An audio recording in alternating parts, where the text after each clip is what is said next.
Hello दोस्तों, अरमान sir का official YouTube channel पे आप सभी की स्वागत है। आज अग्निवीर की प्रैक्टिस सेट जो जनरल नॉलेज की प्रैक्टिस सेट है, इसकी तीसरी क्लासेस है, 12वीं क्लासेस है, सॉरी। इसको हम ऑलरेडी 12 क्लासेस कर चुके हैं। आप सभी को पता है कि अग्निवीर की मैथ की प्रैक्टिस सेट चल रहा है, जीके जीएस का भी चल रहा है। तो आप सभी से रिक्वेस्ट है कि चैनल पे नए होंगे तो चैनल को सब्सक्राइब करना ना भूलें, और जो भी आप प्रैक्टिस सेट करते हैं उसको पूरी तरह से नोटबुक में नोट डाउन करें और एक एक चीज लिख के एक्सप्लेन करें, क्योंकि जो प्रैक्टिस सेट कराई जाती है बिल्कुल एक्सप्लेनेशन के साथ कराई जाती है। तो देखिए, सबसे पहला क्वेश्चन आपके सामने बहुत प्यारा सा आ रहा है। क्वेश्चन कह रहा है कि देश, मतलब कह रहा है क्या, विकास, देश का विकास 5000 बीसी से मालवा दक्षिण की ओर, उत्तर की ओर गंगा घाटी के पूर्व तलछटियों में हुआ था। वो कौन सी घाटी था? सिंधु घाटी सभ्यता, मौर्य सभ्यता, आर्य सभ्यता, या साम्राज्य आर्य साम्राज्य, या मौर्य साम्राज्य, आर्य साम्राज्य, या मगध साम्राज्य। तो देखिए, इन्हें क्या बोला था कि मालवा दक्षिण की ओर उसकी उत्तर की गंगा घाटी में हुआ था, वो हुआ था सिंधु घाटी सभ्यता। सिंधु घाटी सभ्यता में सबसे पहले 1921 में दया राम साहनी ने इसका खोज किया था। ठीक है, सिंधु घाटी का किसने खोजा? और ये जो बना है ये सिंधु जी सिंधु नदी के किनारे है। इसमें जो मोहनजोदड़ो का खोज किसने कब हुआ था जी? 1922 ईस्वी में हुआ था। ठीक है, इसमें किसने किया था भाई? इसका खोज किसने किया था? आर डी बनर्जी जी ने किया था। आर डी बनर्जी जी ने किया था। और ये जैसे मेसोपोटामिया की तरह पुरानी सभ्यता है मेसोपोटामिया, उसी तरह से ये भी एक पुरानी सभ्यताओं में आती है। चले, तो इसमें देखो, क्वेश्चन सिंधु सभ्यता हो गया, किस नदी के किनारे पे है जी? ठीक है, सिंधु नदी का। अभी मौजूदा ये कहाँ पे है जी? पाकिस्तान में है जी। कहाँ पे जी? मौजूदा पाकिस्तान में है जी। ठीक है, अच्छा, दयाराम साहनी किसकी खोज किया था? सिंधु का किया था। उसमें जो मोहनजोदड़ो खोज किसने किया था? आर डी बनर्जी जी ने किया था। कब किया था जी? 1922 ईस्वी में किया था जी। अगले प्रश्न की तरफ चलेंगे आप। देखिए, जब ये बहुत प्रसिद्ध क्वेश्चन है और आप लोग जब सफर करते होंगे, हम चलेंगे दिल्ली से बिहार की सरजमी की तरफ, पटना वाले रूट में, तो ये है मुगल सराय रेलवे स्टेशन का नाम बदलकर निम्न में से किस प्रसिद्ध व्यक्ति के नाम पर रखा गया? कह कि किस व्यक्ति के नाम पे। तो देखिए, अभी तक तो कोई ऐसा स्टेडियम नहीं है जो हमारे माननीय पीएम जाम के नाम पर ना ये। ठीक है, ठीक है, इसमें तो ये रखा गया दीनदयाल उपाध्याय जी के नाम पे, हाँ, रखा गया है। ना जवाहरलाल नेहरू के नाम पे है, ना महात्मा गांधी के नाम पे है, और ना ही नरेंद्र दामोदर दास मोदी जी के नाम पे है। तो ये तो क्वेश्चन ऐसे ही हलवा क्वेश्चन था, प्यारा सा था। अगला क्वेश्चन देखेंगे। विदेश में भारतीय वैज्ञानिकों को आकर्षित करने के लिए भारत सरकार निम्न में से किस योजना में से कौन सी योजना को शुरू किया था? मतलब इसमें यह था कि जो भारतीय वैज्ञानिक थे उसको आकर्षित किया जाए ताकि इंडिया की तरफ वो आए। इंडिया में रिसर्च सिस्टम जो है वो इसरो है। ठीक है, इसरो है। क्वेश्चन नहीं दिख रहा है, ठीक है जी, ठीक है, इसरो है। और इसमें हीरा सोना ब्रज, तो इन्होंने जो शुरुआत किया था, ब्रज शुरुआत किया था। ठीक है, ब्रज, इस ब्रज का फुल फॉर्म है, ठीक है, विजिटिंग एडवांस है, विजिटिंग एडवांस ज्वाइंट रिसर्च। ठीक है, इसमें ब्रज को शुरुआत किया था, विजिटिंग एडवांस ज्वाइंट रिसर्च, ताकि वो हमारे यहाँ आकर्षित होके, बाहर से जो वैज्ञानिक आकर्षित होके और इसरो के साथ जुड़ के काम करे। किसके साथ काम करे जी? इसरो के साथ जुड़ के काम करे। अगली क्वेश्चन देखेंगे, बहुत प्यारा है। ठीक है, आप सभी अग्निवीर की तैयारी कर रहे हैं तो आपसे थोड़ा सा गुजारिश है कि जब भी क्लास करते हैं, क्लास लेते हैं, उसमें एक चीज को ध्यान रखें कि भाई क्वेश्चन जो आ रहा है आपका इसी तरह से आपको देखने को मिले। कर्नाटक में पूरी आबादी के लिए चिकित्सा लाभ सुनिश्चित करने के लिए राज्य सरकार ने एक एकीकृत स्वास्थ्य योजना का आरंभ किया था, जिसका नाम क्या था? देखिए, इन्होंने पूछा इसका नाम क्या था, कब शुरुआत किया गया था, इस तरह के सारे क्वेश्चन आपको देखने को मिलेंगे। ठीक है, तो इसका योजना था आरोग्य भाग, आरोग्य श्री, शुभ आरोग्य, या आरोग्य रक्षा। तो देखिए इसने शुरू किया था, कर्नाटक की सरकार ने की थी, आरोग्य विभाग की थी, ये किया गया था 2002 में। इसकी जो लक्ष्य था वो था 14 लाख लोगों तक इसको सेवा पहुंचाना। इसकी जो लक्ष्य था वो 14 लाख लोगों तक, लाभार्थी तक इसको सेवा पहुंचाना। इसकी शुरुआत जो की गई थी मेरे प्यारे, वो 2000 ईस्वी में की गई थी। देखिए कर्नाटक, बाकी कर्नाटक के बारे में आपसे मैं क्वेश्चन डिस्कस करूंगा, भारत के राज्य है। अगला प्रश्न, ठीक है, देश के प्रमुख हिस्से भूजल संसाधनों की गंभीर समस्या को हल करने के लिए केंद्र सरकार ने द्वारा कौन सी योजना तैयार की गई थी? अटल शुद्ध योजना, अटल शुद्ध जल योजना, अटल भूजल योजना, अटल पानी योजना। देखिए आपको बता दो कि ये जो शुरुआत की गई थी, ये प्रधानमंत्री अटल बिहारी वाजपेयी, ये शुरू की गई थी, अटल भूजल योजना शुरू की गई थी। ये अटल बिहारी वाजपेयी के 95, ठीक है, जन्मदिन पे शुरुआत की गई थी। मतलब ये अगर क्वेश्चन पूछेगा भाई कब की गई थी, तो भाई उनके 95 जन्म तिथि पे इसको शुरुआत की गई थी। और ये किया कब किया गया था, इसके बारे में थोड़ा सा आप गौर करेंगे तो ये जो किया गया था, ये किया था 25 दिसंबर 2019 में, 2019 में किया गया था। इसमें टोटल देखा जाए तो इसमें 7 राज्यों को कंसीडर किया गया था। इसमें जो कुल राज्य थे वो कितने थे जी? 7 राज्य थे। कुल राज्य मतलब थे कितने थे? 7 थे। जैसे इसमें आपका गुजरात था, और कौन सा था? 7 नाम बताइए, बोलो, याद है? वाह, गुजरात था, महाराष्ट्र था, हरियाणा था, 1 2 3 हो गया जी, राजस्थान था, कर्नाटका था, कर्नाटका का के लिखते ना, 1 2 3 4 5, 2 और था, कौन था जी? यूपी, और गुजरात, महाराष्ट्र, हरियाणा, कर्नाटका, राजस्थान और यूपी था।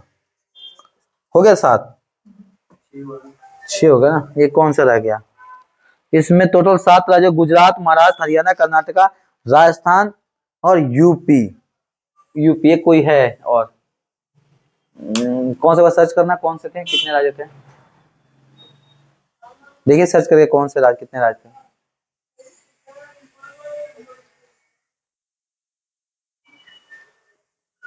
बताइए, आ रहा है?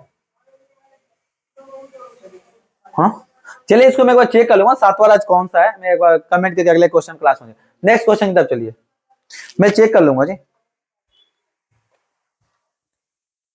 चलिए, हाँ MP, Madhya Pradesh, sorry MP बोले तो मध्य प्रदेश, हाँ। चलिए, मुंबई की अनुवंशिकता दिशा की स्थिति में जिसके कारण यहाँ भारी वर्षा होती है, हिमालय, अरावली, पूर्वी घाट या पश्चिमी घाट? तो देखिए जिसके कारण वर्षा होता है पश्चिमी घाट, पश्चिमी घाट होगा, वो पश्चिम साइड में है। अगले प्रश्न की तरफ चलेंगे, ठीक है। ओरिजिन ऑफ स्पीच, ठीक है, प्रजाति की उत्पत्ति नामक पुस्तक किसने लिखी थी? डार्विन ने, ओप्रिन ने, लेकमार्क ने, और चौथा जो था यहाँ पे, चौथा जगह नॉन, कोई नहीं। किसने लिखा था जल्दी बताओ? क्वेश्चन कितना 7 था ना, बताइए किसने लिखा था? ये लिखे थे डार्विन ने, और ये पुस्तक 24 नवंबर 1859 में पब्लिश हुई थी,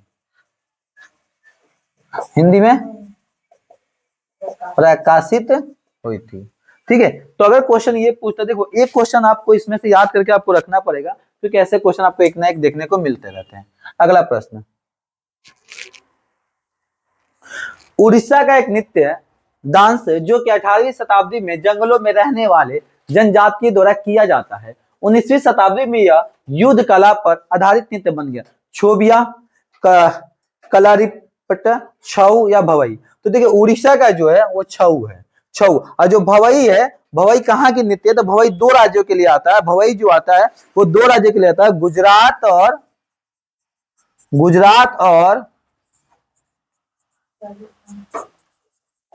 राजस्थान, गुजरात और राजस्थान का आपको देखने को मिलता है। अगला, छोबिया शायद पश्चिम बंगाल का है। देखिए अजीम प्रेमजी द्वारा सर्वोच्च नागरिक सम्मान, अजीम प्रेमजी के द्वारा प्राप्त सर्वोच्च नागरिक सम्मान है पद्मश्री, पद्म भूषण, पद्म विभूषण या पद्मरत्न। पद्मरत्न बताइए। अजीम प्रेमजी को 2 बार मिला था, एक बार इनको मिला था 2011 में, ये पद्म विभूषण मिला था 2011 में, और उनको पद्म भूषण जो मिला था, पद्मश्री भी मिला था उनको, नहीं पद्मश्री नहीं मिला था, पद्म भूषण जो उनको मिला था, कब मिला था?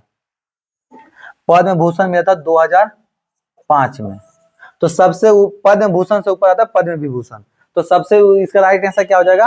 Option number 3। ये कब मिला था जी? 2011 में मिला था। अगला प्रश्न, ये तो बहुत प्यारा सा है। आनंद मठ के लेखक कौन है? रविंद्र टैगोर, विक्रम चंद्र चट्टोपाध्याय जी, ठीक है, सरोजिनी नायडू या अरविंद केजरीवाल? अरे भैया, ठीक है। तो देखिए ये जो लिखा गया था ये बांग्ला भाषा में लिखा गया था, बांग्ला भाषा में। तो इसका राइट आंसर ये है। इन्होंने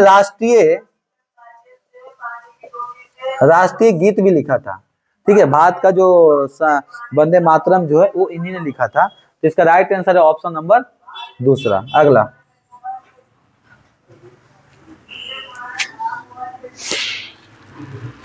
किस दिन विश्व एड्स दिवस के रूप में मनाया जाता है? 20 मार्च, 20 दिसंबर, 1 मार्च, 1 दिसंबर? देखिए ये जो मनाया जाता है वो 1 दिसंबर को मनाया जाता है। विश्व एड्स दिवस इसलिए मनाया जाता है कि जो लोग एड्स से संक्रमित होके मर गए हैं, देहांत हो गया, उनकी यादों के लिए मनाया जाता है। अगर हम इसकी बात करते हैं कि सबसे पहले ये कब मनाया गया था, तो ये सबसे पहले जो मनाया गया था वो मनाया गया था जी,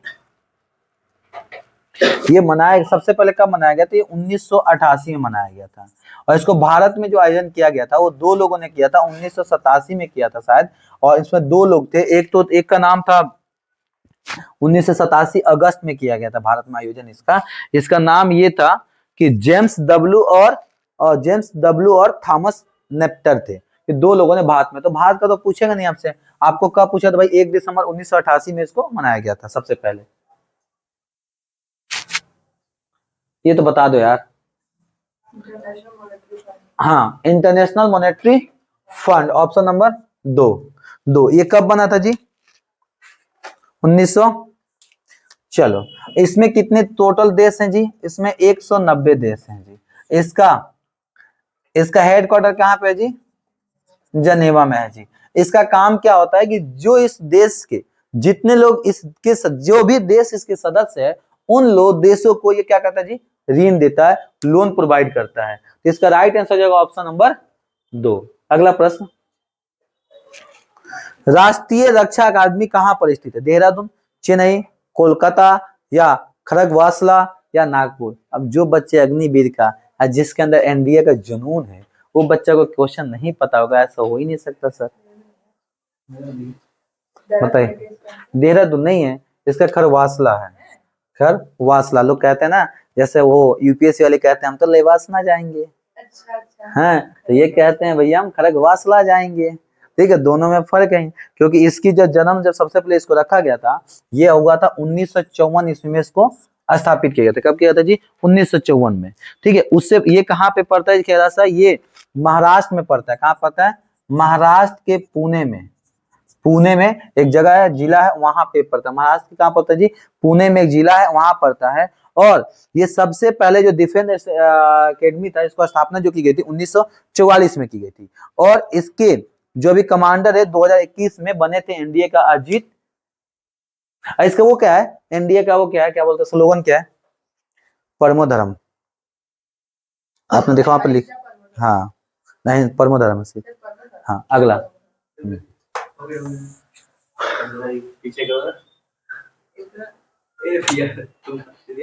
चले, निम्नलिखित में से कौन से उद्योगों को सूर्योदय उद्योग कहा जाता है? लोहा इस्पात का, सूती वस्त्र का, सूचना प्रौद्योगिकी का, चाय और कॉफी का? ठीक है, सूर्य उदय मतलब जब सबसे पहले सूचना, ठीक है, ब्रॉडकास्टिंग जो होता है उसको बोला जाता है। अगला प्रश्न देखेंगे आप, भारत के संविधान सभा की जब 31 अक्टूबर 1947 को बैठक हुई तो इसकी घटी हुई सदस्यों की संख्या कितनी, मतलब घटने के बाद सदस्य की संख्या कितनी होगी थी।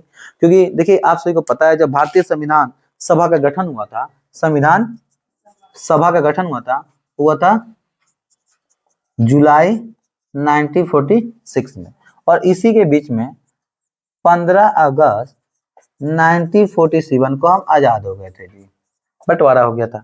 उसका जो पहली बैठक जो हुई थी 31 अक्टूबर 1947 ईस्वी को, तो इनके सदस्यों की संख्या घट के हमारे पास जो हुई थी 299 सदस्य संख्या रह गए थे। संविधान सभा की जो अंतिम बैठक जो है वो थी जी 24 जनवरी 1950 था। इसमें राष्ट्रीय गीत और गान को अपनाया गया था। इसमें जो भारतीय संविधान था उस पे कुल मिलाकर 284 लोगों ने हस्ताक्षर किया था।